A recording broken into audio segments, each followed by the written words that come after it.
Qué rollo, quiero mandar un saludo a mi amigo Goodfella de parte de tu amigo Jaime Munguía. Un abrazo, carnal. Ánimo. All right, man, I got some good intel for y'all, man. Some good videos to kick off Turkey Day. Let's talk about it. Thumbs up the video, share the video, subscribe to the channel. That subscribe button is the bell icon button. Hit all notifications. Increase your chance of notifications. We go live or drop video. Yeah, hit the link tree, man. You can find me literally everywhere. From X, Twitter, Spotify, Anchor, Cash App, Venmo, PayPal, Apple Podcasts, Google Podcasts, the whole nine. All right, so I got the word last night. So I went to sleep. Shit early last night. I was tired. Let them do all the cooking. Went to sleep. Bought the shit. They cooked. You know how it goes. So yeah, my PVC plug hit me up and gave me some interesting intel. Now I could have split this into 2 videos. I'm like, nah, I ain't gonna do that. So I don't know. We can start off with the super middleweight news. Then we get to the welterweight news, right? So.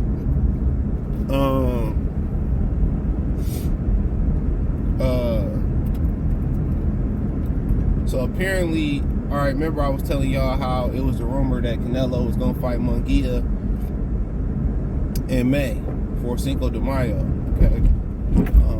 Now I asked again, I haven't got a rebuttal because old buddy on West Coast time, I'm in the East and I just woke up and seen this message this morning. I thought I had my phone on the charger. That shit wasn't even charging. You know how that go. But so apparently it's a reason why Jermall Charlo is on the undercard of Benavidez and Demetrius Andrade.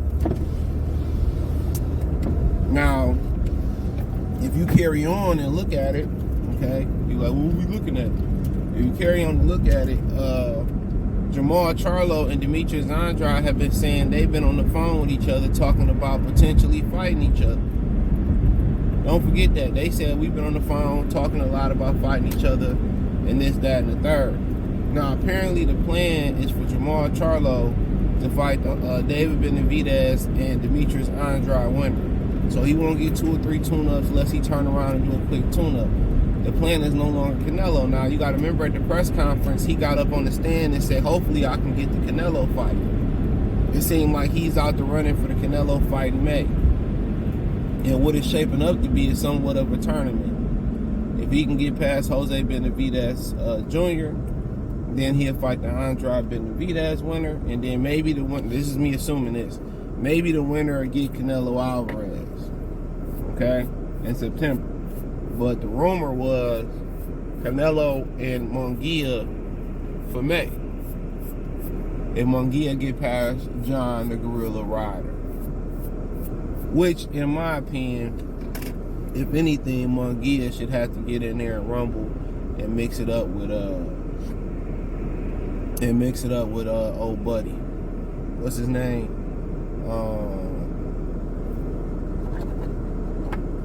Egner Berlanga first, if anything, but it is what it is.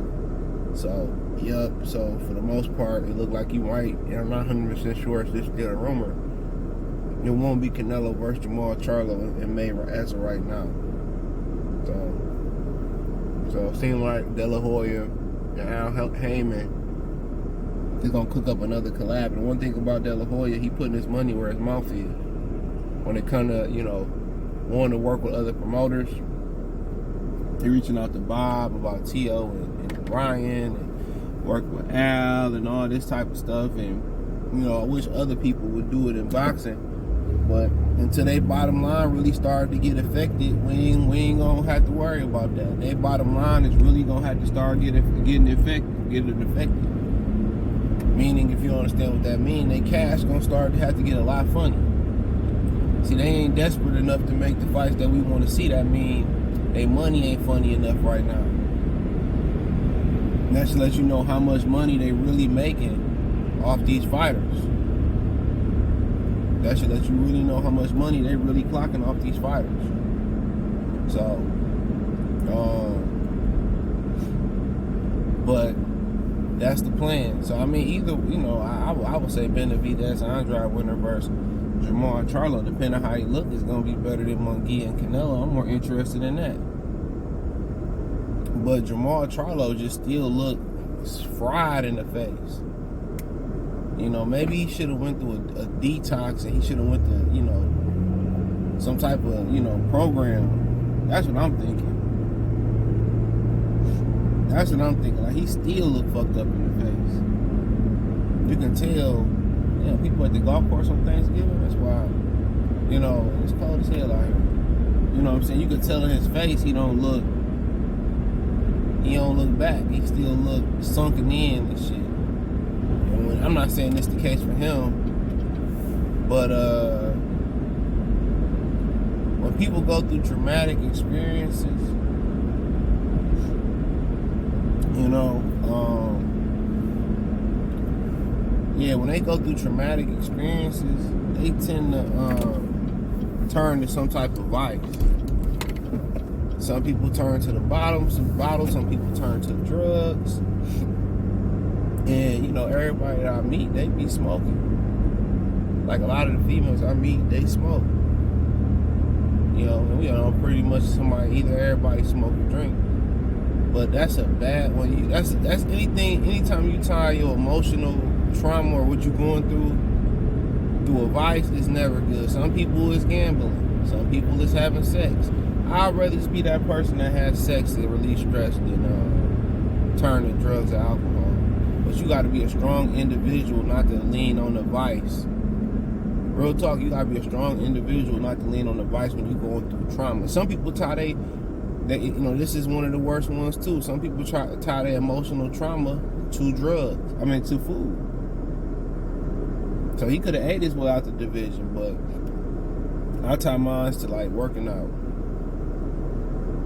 You know, and then I tie mine to trying to stay busy and work when I'm going through some shit. Just keeping the mind busy where I ain't focusing, I'm just progressing. But, you know, that is what it is. That is what it is. But at the end of the day, you know, I'm very interested to see how this look. Now, at the end of the day, could this be another flippity, flop it like it's hot, terrible PBC card? Absolutely. There are some unknown variables in the main event. You know? But with them making all these plans, then we must know that they have a network in mind. And, you know, Benavidez is consistently climbing the ladder. He's stepping up opponents, fighting name guys, you know, no more Porky Medinas and Jalen Loves and stuff of that nature. So that's cool. But we'll see. I don't know where Caleb Plant lie at in all of this. I would like to see Jermall Charlo turn right back around and get another opponent before he will fight Benavidez in the middle of next year. Yeah, that's what I would like to see. I would like to see him turn around and get another opponent. Like, come back in like February and fight somebody. You know, I know he mandated to fight Carlos Adames. You know, that's what we hear, that he's mandated to fight Carlos Adames. So, don't know. Obviously, that ain't the plan. If he gonna move up and fight Benavidez, and like I said, or Andrade, and I'm happy with either one of those fights. So I really can't complain. But that's the plan, and that's what they got in the works. Now, other thing I hear is this.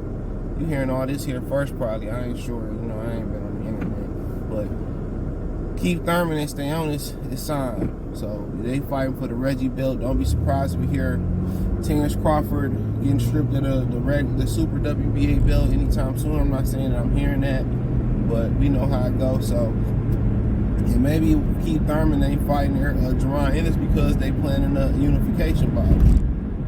I'm just assuming. So don't say, oh, CJ, I'm just assuming.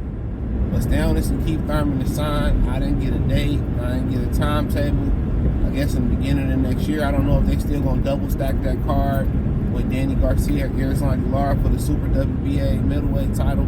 So we're going to have to see. And maybe Keith Thurman jump up a couple weight classes if Danny Garcia win, or if he want to fight Lara and fight them, since they might feature them on the same card. So Keith Thurman about to,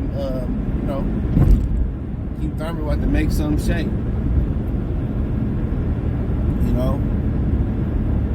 So Keith Thurman about to make some shape. So that's just what it's about. That's just what it's about to be right now. So Keith, is about to fight Stanionis. I think he might. I mean, Stanionis got an opportunity, strong guy, but I thought he lost to Thomas Delorme. And I think Keith Thurman's still a little bit more saucy and punch harder than Delorme, a better fighter than Delorme. But Keith Thurman ain't fought since February 2022. I mean, Stanionis ain't fought in quite some time either, but he younger. He's been fairly more active than Keith Thurman. So. So yeah, that's what the business is. So that's the word on the street. So Keith Stanionis is a done deal. They signed, still delivered. So apparently, with all this action and motion going on, they must have a network or networks. So we just gonna have to wait and see, what the networks are, and kind of. Where they taking their circus on the road to. Might be on PBC TV. Might be on PBC TV. But maybe the plan is to get Keith Thurman the belt, upgrade him, and put him in the title fight unification bout with Jermall Ennis. Maybe the game plan is for him to jump up 2 weight classes and challenge Danny Garcia Lara winner. Keith Thurman about to try to capture the regular WBA belt twice. So that is what it is. Thumbs up the video, share the video, subscribe to the channel, and subscribe button is the bell icon button. Hit all notifications, increase the chance to get notifications. We go live or drop video. Financially, you want to support the channel, Cash App, $ CJ Good 313, Venmo CJ Good 313, PayPal link description. Hit the link tree, follow me on Twitter, Instagram, Spotify, Anchor, Cash App, Venmo, PayPal, Apple Podcasts, Google Podcasts, the whole 9. Appreciate the love and support. Let me know in the comment section. Peace.